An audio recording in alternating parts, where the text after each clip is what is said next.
it's finally here. Yes. Let's get a little bit into it first. First off, I've seen the first two Iron Man films. I have seen the Avengers film. Not the biggest sort of Iron Man fan per se, but I do remember watching the cartoon when I was a kid, and even watching the sort of the newer cartoon, which is actually pretty good. You know, so obviously I know quite a bit of Iron Man lore, and I was really looking forward to this, and I was really disappointed by it after I saw it. Where do we start? Where do we start? Probably with the story, because the story is pretty good.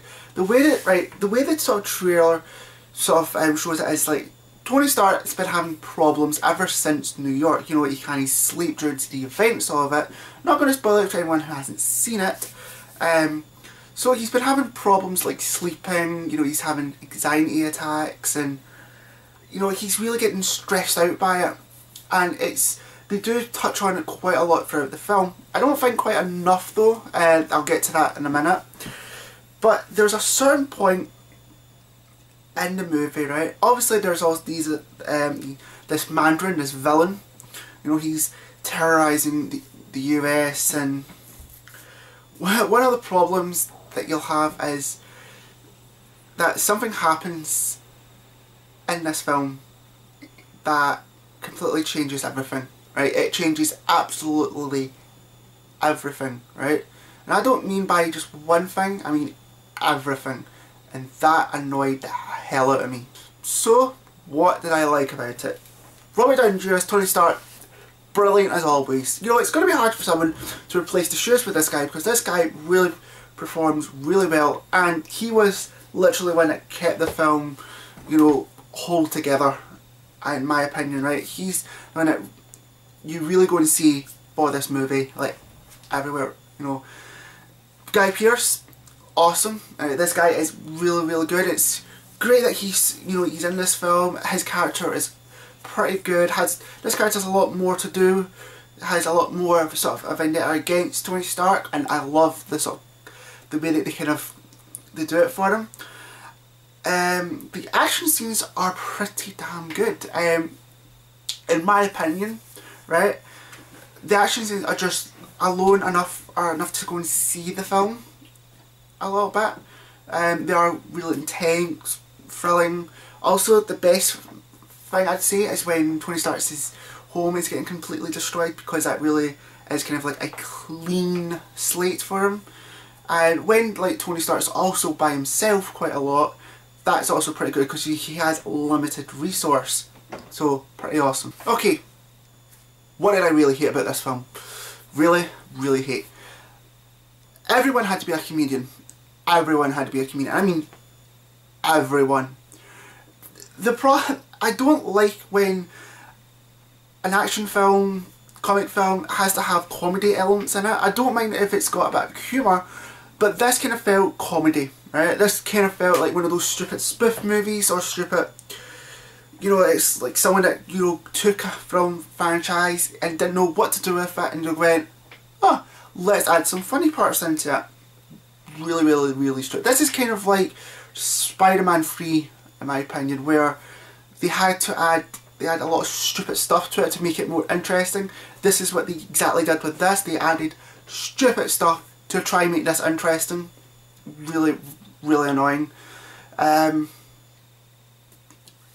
suit, I still don't like it. I just think it looks tacky, boring.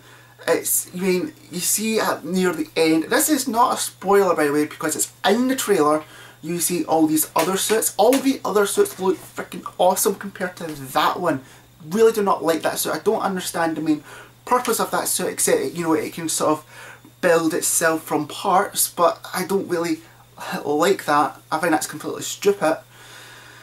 And then there is the main point, which this is the main reason why I feel as though I might make another video for this, because this really pissed me off the most. This one thing changed everything, and it's got to do with the Mandarin. In fact, no, screw it, I'm actually going to say this is going to be a big spoiler, right?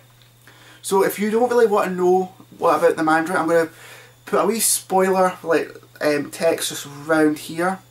Okay, so if you don't want, you can just like, you know, skip it, but you know, mute it until you don't see that.